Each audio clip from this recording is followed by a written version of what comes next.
Welcome to NarrativeNook audio tales where enchanted stories come to life. If you enjoy our stories, please subscribe, like and share to support our channel. Enjoy listening. Emergency situation. Having her good mood ruined by the disgusting man, Madeline decided to stop playing and wash up instead to get ready for bed. She had several important surgeries to perform the following day, after all. Although she was not the chief surgeon of those surgeries, she had to supervise all important surgeries. As she lay on the bed, the thought of Jonathan floated across her mind. Recently, Madeline had been mulling over how Jonathan had not been giving her any response. He did not even say anything to her after Corral's incident. He's probably not interested in me. Whatever. Maybe we weren't suitable for each other from the start. Roxanne received a call from Madeline early the next morning, and over the phone, the latter complained about how she had to head to the emergency department to treat the severely burned victims of a fire in a nearby residential area. Do you need me to help?" Roxanne offered. As a doctor herself, she felt obliged to help out. No, I'm fine. The patients have all received the appropriate treatments, so don't worry. You should prioritize resting at home during your pregnancy. I'm just complaining, that's all," Madeline said, chuckling.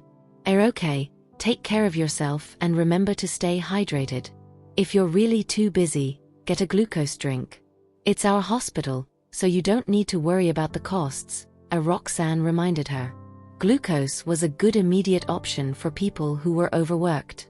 The two of them continued chatting for a little longer before ending the call. When Roxanne went downstairs, she found Sonia making soup again. She wondered what herbs Sonia made, for the soup's fragrance was strong. Ever since Lucian found out that his wife was pregnant, he had been staying home in the mornings instead of heading to the office. He panicked upon seeing Roxanne walk down the stairs. Stop right there. I'll come and help you down," he yelled. Roxanne was taken aback and waved her hands dismissively. You don't have to. Don't you think you're being a little too dramatic?" Not at all. No matter how careful I am, I'll never be careful enough." Lucian darted to Roxanne's side before reaching out to grab her elbow. Roxanne was at a loss for words. "I don't even look pregnant yet, though I've gained a little fat on my stomach recently. How about this? Let's swap rooms with Dad and Mom. We'll stay on the first floor while they take our room on the second floor." Right as Lucian helped Roxanne down the stairs, Elias came out of his room with his newspaper. The family then began discussing whether or not Roxanne should use the stairs while she was pregnant. Lucian's parents were fine with the idea. They told the younger couple that they were fine walking up and down the stairs and that it would be good exercise for them as well. A conclusion was swiftly drawn, and Lucian immediately ordered the housekeepers to swap the furniture in the first and second floors' rooms. Not long after Roxanne finished her breakfast, the soup Sonia brewed was ready. Hence, Roxanne had no choice but to consume yet another portion of nourishment. At this rate, she was going to lose her slim figure. After eating, Lucian brought her out to stroll in the yard. The way everyone treated her made her feel as if she was a queen, constantly served by others. An hour later, Roxanne received another call from Madeline. She sounded anxious. Roxanne, something happened. There's a patient in the hospital whose respiratory system and organs are failing. The doctors are at a loss, and I can't come up with anything either. Can you come over and see what you can do?" Of course. I'll be there right away." Roxanne instantly answered without an ounce of hesitation. When she told Lucian what was going on, he nodded in agreement with her decision and quickly drove her to the hospital. You were right. Once Roxanne reached the hospital, she promptly took the patient's pulse before checking his breathing and pupils. After that, she read all the medical test reports. Ultimately, she concluded that it was a specific kind of viral inflammation that had spread all over the patient's body. Mainstream medicine did not seem to work, so she decided to try traditional medicine on the patient. Meanwhile, Madeline assisted Roxanne in sterilizing the needles with an alcohol burner before passing the latter those needles. Roxanne was swift while performing the treatment. In just a few minutes, She had inserted 8 needles. Then, she told Madeline, "She heat the needles with the alcohol burner." "You what?" Madeline was bemused. She had never seen Roxanne do that before. It's the cerulean needle technique. The heat will stimulate the acupuncture point further and activate the patient's immune system. Additionally, arrange for a massive blood transfusion. We need to replace all of his blood as it is most likely contaminated. However, the usual procedure won't suffice, so we need to take extra precautions, Roxanne commanded, prompting the doctors in the emergency room to start working immediately. The staff rarely saw their boss in action, and hence, they were taken aback. Traditional medicine seems profound. Roxanne's diagnosis was accurate, so the patient's respiratory system was stabilized once they began treatment. Gradually, the rest of his vital signs stabilized as well. After a bout of strenuous work, Roxanne was covered in sweat. Madeline kept wiping her sweat away, but the result of her efforts was limited. Only after Roxanne made sure that the patient could survive did she let the doctors take over. Roxanne found herself burning up when she walked out of the emergency room, so Madeline brought her back to her air-conditioned office to cool down. Lucien brought a glass of warm water for his wife. "Oh, it must have been tiring for you." "Yeah, I'm fine." "It's not that tiring, so don't worry. I've performed emergency treatment like this many times. This isn't even one of the top 10 most tiring moments for me," Roxanne confessed. Sure enough, the frightening episodes she had encountered back when she was in Epia were far direr than what just happened. Right then, a thought popped into her mind, and she pursed her lips somberly. "Madeline, bring the patient's blood to the lab to find out what kind of virus this is. Also, tell the doctors who had been in contact with the patient to not wander anywhere while we wait for the results. If it's contagious, all of us who have been there might have been infected." When Madeline heard Roxanne's worries, she froze for a few seconds before saying, "I'm sorry, Roxanne. I forgot about that. Damn it. I'll send the blood to the lab right away." Madeline then made a call and relayed Roxanne's instructions to the staff in the emergency room and the lab. Upon hearing that, Lucien furrowed his brows and grabbed Roxanne's hand in concern. Roxanne smiled at him and reassured him, "Don't worry. It's just a possibility. It doesn't mean it'll happen. Even if it does, we'll just identify the virus and treat it accordingly." However, as soon as she said that, Roxanne suddenly felt her throat itch. In order to not worry Lucien, she gulped down 2 mouthfuls of water to stop the urge to cough. Alas, as soon as Madeline hung up and turned to Roxanne to talk to the latter, she coughed twice. Instantly, she paled and looked at Roxanne nervously. Roxanne grimaced. "I'm such a doomsayer." What's wrong, Madeline? Do you have a cold?"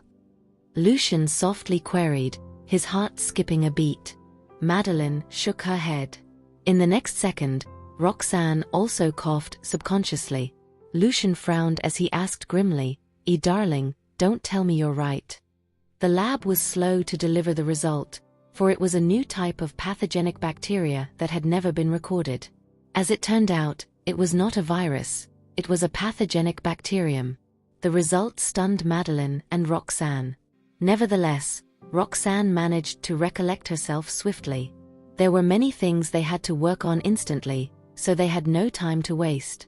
The first thing they had to do was to lock down the entire building where the emergency room was before contacting all of the people who had entered that building that day to tell them to stay in the building.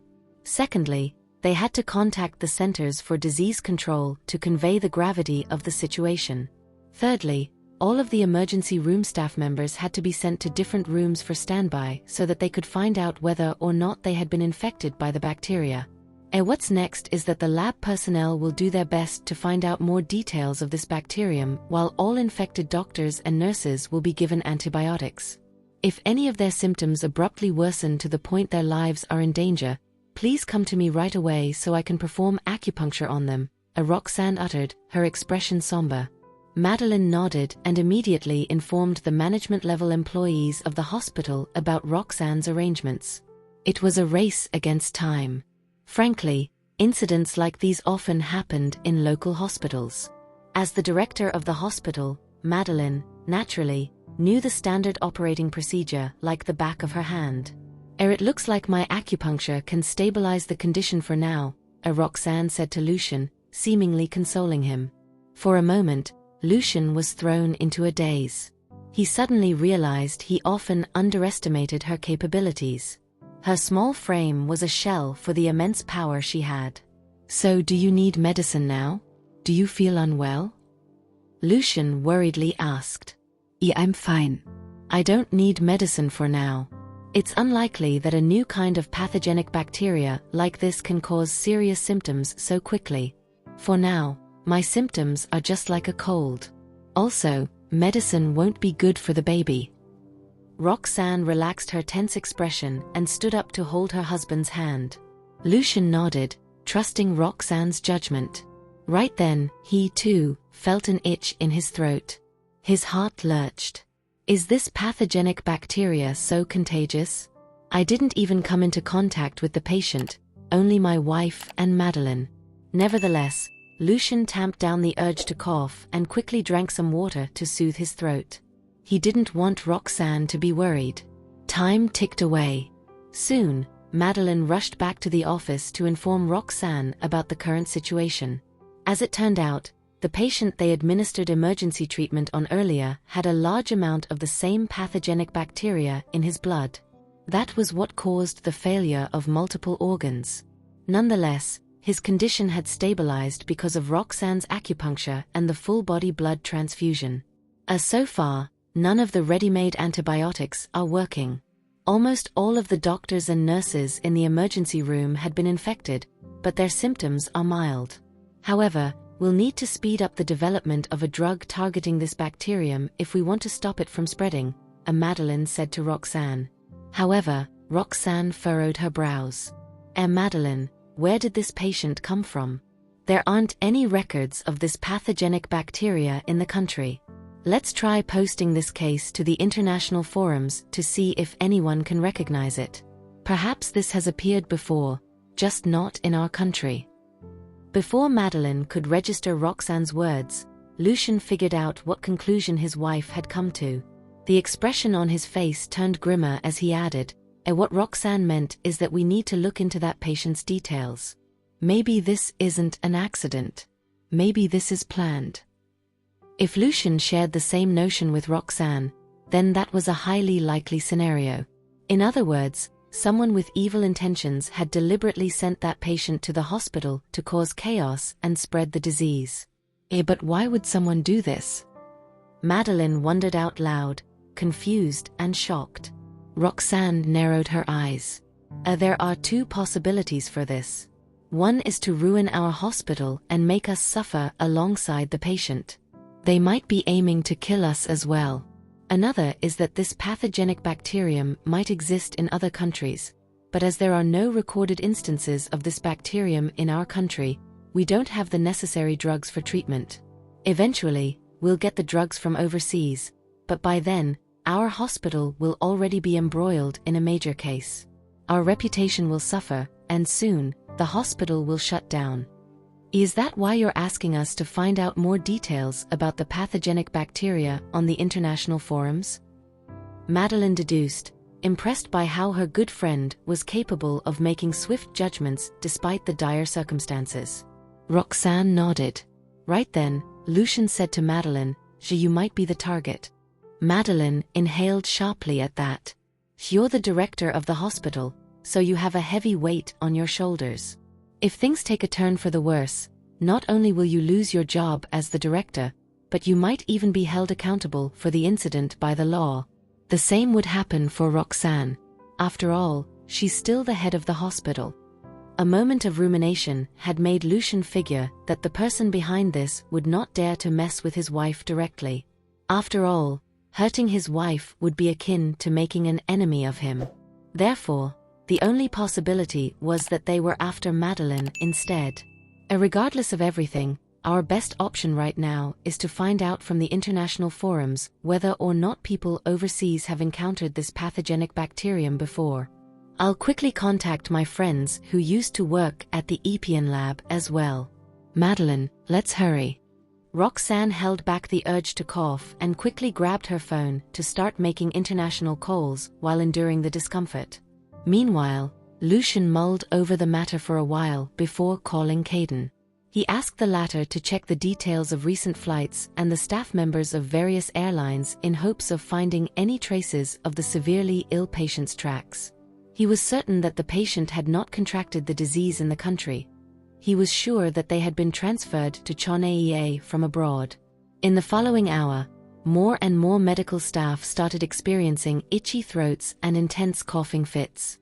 Fortunately, they had already ceased consultation sessions for the day, so they had more time to start observing the progression of their respective symptoms.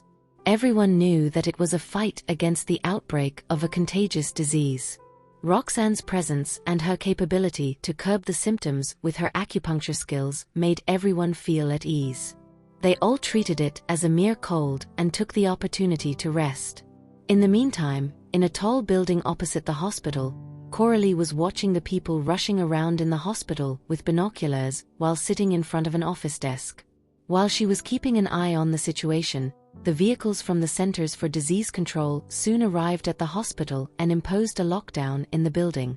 At that, a look of displeasure crossed Coralie's face. She muttered under her breath, that's strange. Why are they reacting so quickly? That can't be it.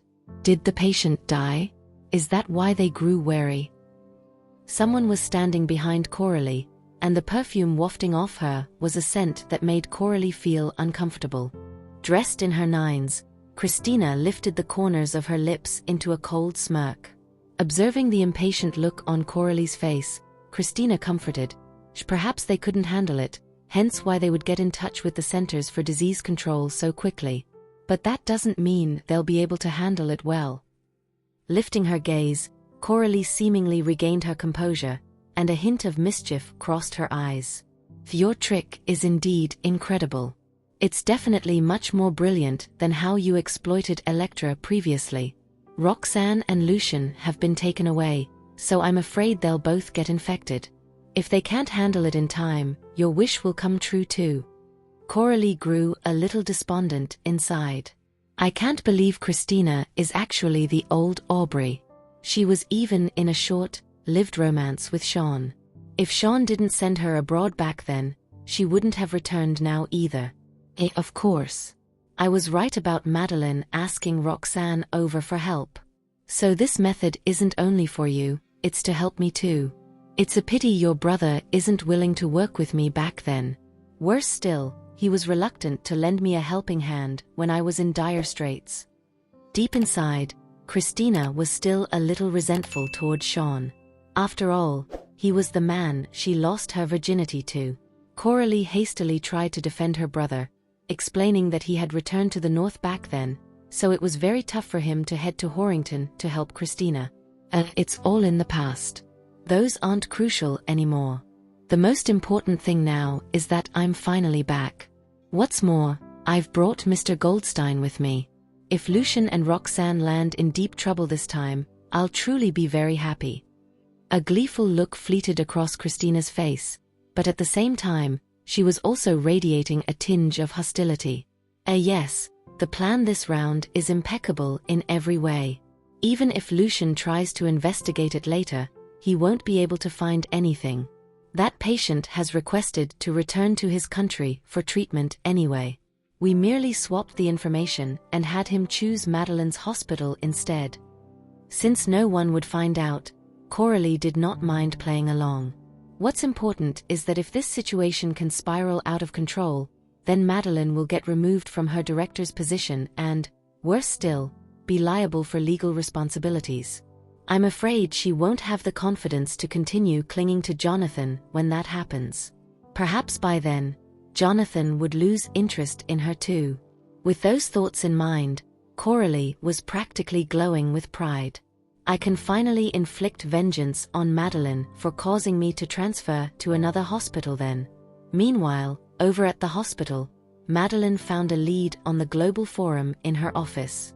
She told Roxanne about it at once. A doctor issued a statement. Their situation is very similar to the bacteria we are currently facing. Roxanne, come here quickly and verify this. By now, Roxanne had made countless overseas calls. Hearing those words, she immediately hung up and walked over to Madeline to look at her laptop. Lucian, too, followed over and glanced at the image on the laptop screen, then averted his gaze to the bacteria report chart on the table. Indeed, both looked the same. That's it. This is the new bacterium that just spread out earlier this year in Allender. There isn't a name for it yet. A pharmaceutical company in Maranta is already developing drugs for targeted treatment. They previously sold a large quantity at a high price to Allender. This new bacterium spreads through blood but can remain airborne for almost an hour, so it's transmissible through the air too. It mainly attacks humans' vital organs, causing organ failure and ultimately death. Roxanne rapidly read through the Austronesian information the doctor issued, then explained it to Madeline. After all, Madeline was not good in Austronesian. However, Roxanne's brows knitted together toward the end.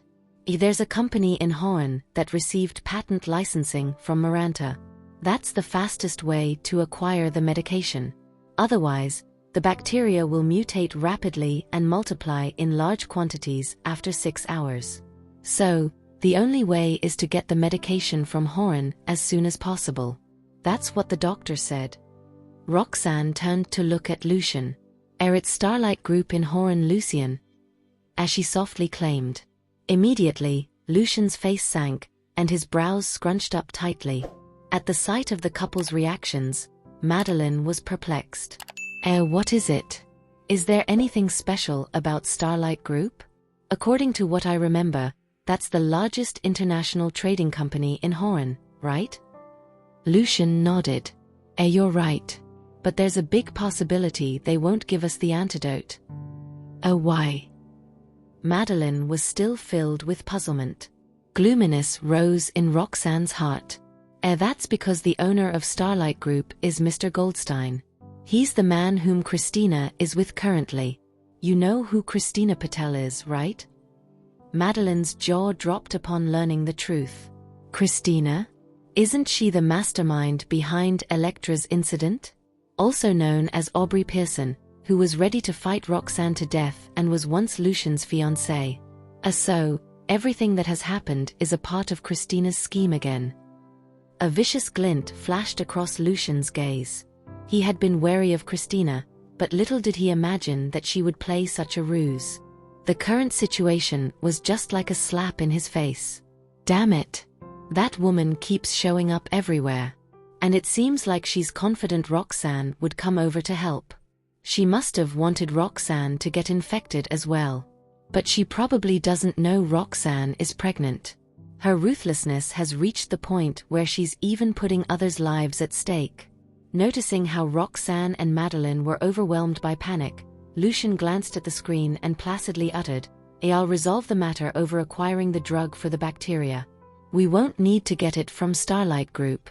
Now, all you two have to do is to ensure those infected are in good condition. I'll need about an hour to settle it. Madeline was dumbfounded. Roxanne, too, was in disbelief. Even if Lucian gets the medication from Maranta's pharmaceutical company directly and uses the fastest flight to send them back, it's still not something he can resolve in an hour. Nonetheless, having seen the confident look on Lucian's face, Roxanne suddenly had a thought in mind, and immediately after, a smile bloomed on her face as she nodded. Madeline's mind was in a mess, all thanks to the couple. How can they still be so relaxed and smiling away at this juncture? I'll make a call now. It'll be done in no time. With that, Lucian left the office hurriedly. Roxanne, what are you couple planning to do? Hurry up and tell me, or else I won't be at ease. There are already over 20 doctors and nurses who are infected. Including the two of us, we'll need a lot of medications. Madeline's heart was filled with uneasiness. Roxanne chuckled. Don't forget that I have a research institute. As long as we get the production process of the medication, I can ensure that my research institute will be able to develop a drug of similar effect within 2 hours. So, like what Lucian mentioned, we still have ample time. Clarity washed over Madeline. Of course. Roxanne formulated the antidote herself when Jack poisoned her the other time. It was only with such assurance that Madeline felt relieved. Soon after, the Centers for Disease Control's personnel arrived at the hospital and looked for Madeline to learn more about the situation. As such, she rushed to the conference room to give them a brief report. By the time Lucian returned, he was visibly calm, as if he had settled the matter. I spent 300 million to get the information on the medication's composition. They'll send it to me in about 15 minutes. By then, you shall inform old Mr. Lomax's side to begin production. They won't need too much time for that. Anyway, I think I can say it now. I most likely got infected as well. I have the urge to cough too. Finishing his words, Lucian could no longer hold back and let out a few coughs. Lucian. Christina is honestly too vicious. I wish she could experience how it feels like to be severely ill. She has no conscience at all. Roxanne spat through her gritted teeth. Roxanne and Lucian's guarantee, Madeline still felt extremely pressured. The atmosphere in the hospital was one of panic and confusion. People started gossiping and exaggerating the situation. Meanwhile, the hospital's landline was constantly ringing as the worried relatives of the patients called to check on their loved ones.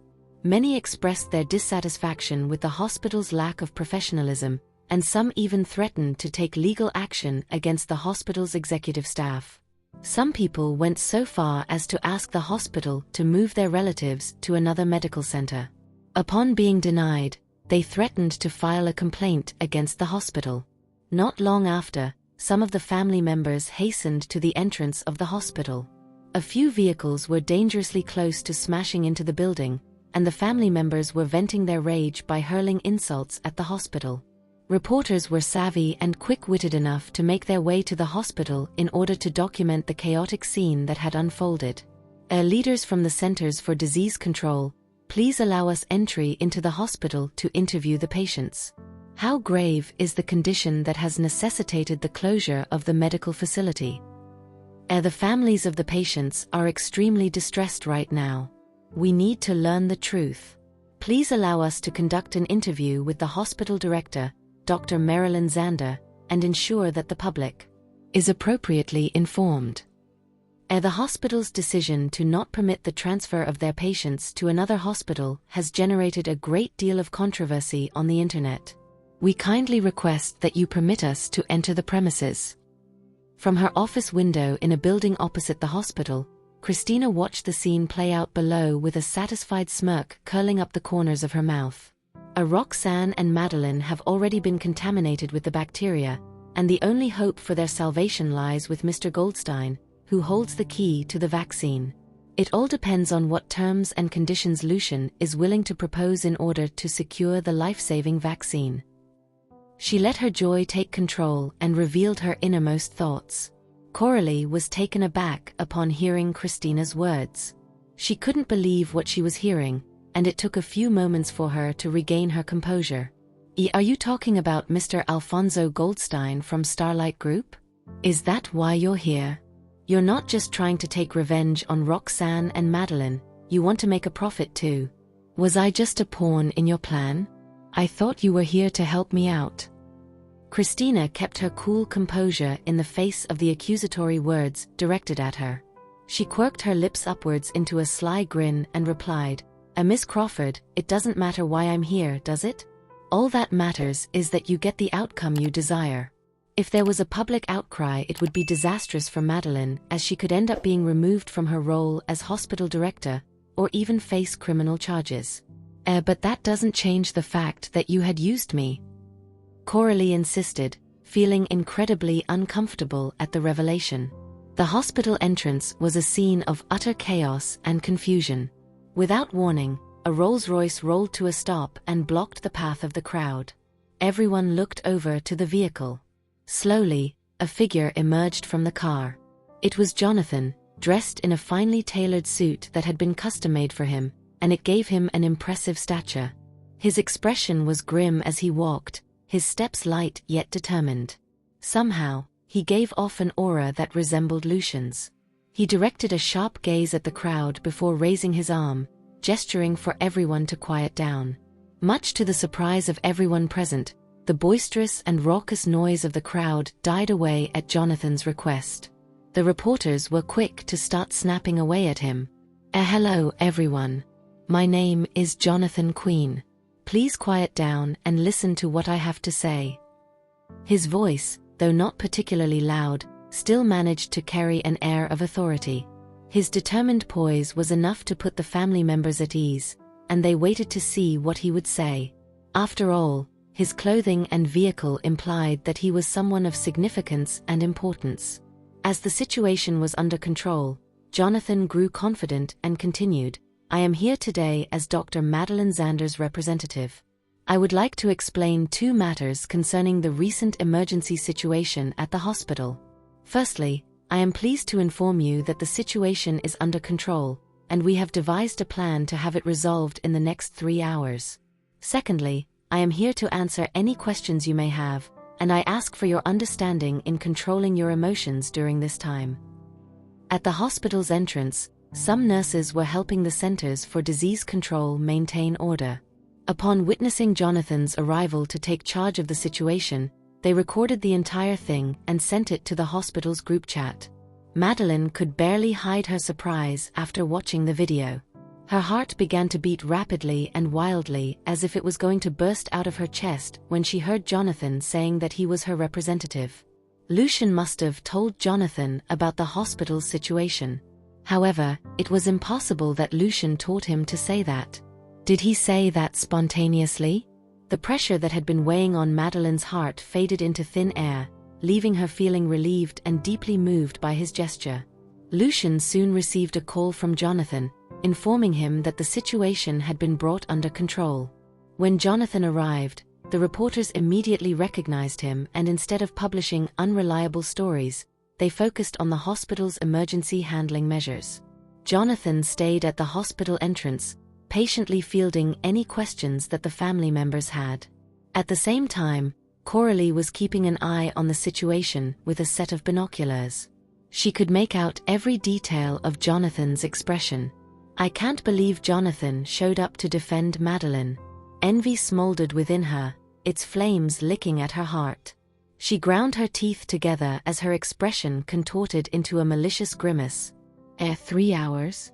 My men told me that Jonathan claimed they could solve the problem within 3 hours. That's impossible. Even if they discovered the existence of the pathogenic bacteria, bought the vaccine from Maranta, and had it shipped via plane, it would take more than 3 hours for the vaccine to arrive. Christina's expression was as dark as thunder. However, she soon figured Jonathan lied on purpose to placate the family members. "There is no way they can resolve our scheme in less than 3 hours. Not even Lucian can do that." She comforted herself before informing Coralie that she had to go back to Alfonso's side. Coralie's focus was on Jonathan, so she nodded and replied, "You just go."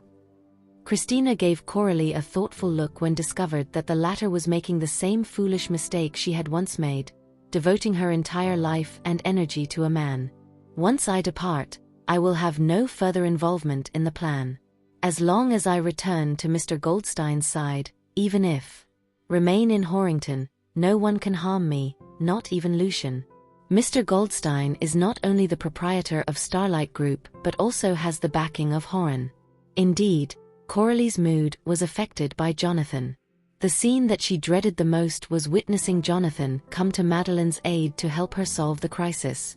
Something told her that Jonathan had changed.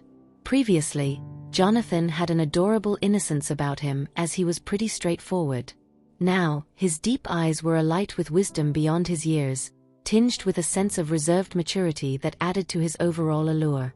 What did Jonathan encounter in a short amount of time that made him change completely? Coralie had no idea what had transpired, yet her affection for Jonathan only seemed to deepen, along with her envy of Madeline. A few minutes later, Christina exited the elevator on the first floor to find that the hospital across the road was back to normal. At the hospital's entrance, the nurses gently guided a handful of patients outside to explain the current situation to their loved ones. We're doing well here. Dr. Zander often visits us. It's nothing serious. Did you fall for someone's lie? A patient was reassuring his family. Really? We're so relieved to hear that. We had heard about the bacterial infection going on and it had us all worried. Everyone was concerned, so we decided to transfer you to another hospital as a precaution. Thankfully, it was a false alarm. We'll go visit you later when the hospital is open for visitors. His family was delighted to learn that he was doing fine. Following that, a few patients came out to meet their families. Gradually, the crowd dispersed. A cruel smile spread across Christina's face, her eyes hinting at a sinister intention. The crisis had been tamped down for now, but it was impossible to prevent the pathogenic bacteria from breaking out in just a few hours. In 6 to 8 hours, the pathogenic bacteria would spread rapidly, leading to numerous patients within the hospital becoming severely ill. This outbreak would not be contained, as the bacteria would continue to spread beyond the hospital walls. So what if Roxanne is a capable doctor? Relying on traditional medicine alone is inefficient and even outdated. Acupuncture is just a psychological effect. Having made up her mind, Christina grinned and sauntered out of the building to head to the parking lot. No sooner had she stepped out of the door than a few figures began to creep closer to her at an alarming speed. Confirmed. It's her. Get her. The leader of the bodyguards compared her to the photo on his phone and confirmed that this was their target. Mr. Farwell gave orders that we have to capture her swiftly if we see her, even if it means engaging in a physical altercation. He came prepared this time, bringing along a large group of subordinates with him in order to ensure that their target wouldn't be able to escape as had happened in the past. The leader soon realized that Christina was unaccompanied, so he quickly put on his guard. In an instant, Christina found herself surrounded by 5 or 6 intimidating figures. She jolted with fear as her eyes widened in shock. You're Christina Patel. The bodyguard who first approached her yelled out loud. Christina froze, but she quickly shook her head to deny it. Alas, her expression had betrayed her. The bodyguards stood resolutely in her way, their faces stern and unwavering. She felt a chill run down her spine as she met their gaze, her heart pounding in fear. Feeling completely overwhelmed, she had no opportunity to comprehend the situation and, without thinking, she quickly grabbed her phone. Must report this to Mr. Goldstein immediately. He's the only one capable of saving me. Christina thought she was quick enough, but the bodyguards were even quicker. As they were veterans, their reflexes were incredibly sharp. Before she had the chance to use her phone, they snatched it from her hands. Who are you? What is going on? Someone help me. Christina could only scream for help, hoping to attract the attention of the bystanders. Nevertheless, the bodyguards didn't take the time to even look at the spectators. Instead, they swiftly moved to strike her neck hard. In an instant, Christina blacked out, and her body fell to the ground limply. Before she could land on the ground, 2 burly bodyguards swooped in and lifted her up onto their shoulders, quickly carrying her to the safety of their waiting vehicle. The leader, aware that a number of people had their eyes fixed upon them, was intent on avoiding any potential problem for their employer. Suddenly, an idea occurred to him, and he roared out with urgency, quickly, get her to the hospital. She has fainted. This is my younger sister, who suffers from a mental disorder. After a long and desperate search, we have finally found her, so we are now taking her to the hospital located just across the street. With that, the bodyguards brought Christina to the hospital across the street hastily. Back in the hospital director's office, Lucian's phone began to ring. It was a call from the leader of the bodyguards. He answered the call and placed his phone to his ear. Mr. Farwell, we've just caught Christina Patel. The leader reported solemnly. Good. Bring her to the director's office. Lucian ordered as his expression turned icy. I was right. Christina is behind this. Lucian knew Christina well enough to guess her next move. She was the type of person who relished standing atop a lofty place to bask in her own creation. Consequently, Lucian commanded his bodyguards to divide into 3 separate groups in order to secure the entrances of the 3 high-rise buildings that stood across from the hospital. It was a random thought, so he didn't expect to capture their targets so quickly. "We've captured Christina Patel," Lucian announced casually. Roxanne was fully engrossed in her conversation with Peregrine, discussing the particulars of replicating the vaccine, when suddenly she stopped mid-sentence, realizing that she hadn't heard what Lucian had said clearly. Madeline had heard his words, so she repeated, "Mr. Farwell said he has captured the culprit of this crisis, Christina Patel. Old Mr. Lomax, if the problem is solved, please continue with the next step as soon as possible. We're racing against time here." More than 30 people had been infected by this bacterium in the hospital. After hanging up, Roxanne finally had time to digest Lucian's words. "Darling, did you anticipate Christina's actions with your impressive display of foresight and crafted an intricately detailed plan to capture her?" Her awe of her husband was evidenced by the overly complimentary language she used in her expression of admiration. Lucian's face was tight with tension at first, but he felt a wave of embarrassment wash through him when he heard Roxanne's compliments. "Where is she? I'd like to give her a few slaps." Madeline felt her right arm trembling in anger. "She'll be here soon. I've told my bodyguards to bring her here," Lucian replied. He glanced at Roxanne, afraid that she would get emotional. To his surprise, Roxanne seemed to have breathed a sigh of relief and had calmed down. "As she has framed me countless times, and I'm finally getting to see her today," she said calmly. Madeline exclaimed furiously, "De Roxanne, you must take action and ensure that this woman is punished for her immoral behavior. She should be sent to prison for the hurtful and malicious things she has done. It's appalling that such a cruel person even exists in this world." Right then, the leader knocked on the door. "Mr. Farwell, we're here. Come on in," Lucian ordered. The door was pushed open to reveal an unconscious Christina. At first glance, one would know she had undergone plastic surgery. It was apparent that there were not many options for plastic surgeries in Horan, as all patients appeared to look the same after undergoing plastic surgery. However, Roxanne immediately recognized that this was Aubrey due to her figure. After the bodyguards threw Christina unceremoniously to the ground, they straightened their backs, waiting for Lucian's order. "You may leave now." Lucian waved his hands, and the bodyguards filed out swiftly. Madeline raked her gaze over Christina and muttered angrily, "Why is she unconscious? Is she putting up an act? Let me get some water to splash on her." Without hesitation, she hurried out of her office to get some water. Roxanne felt a swell of conflicting emotions as she looked at Christina. "Lucian, she has come into contact with us in this office. Thus, I believe she'll get infected with the pathogenic bacteria soon," as she suddenly declared. Lucian gave a curt nod. "That was what I had in mind.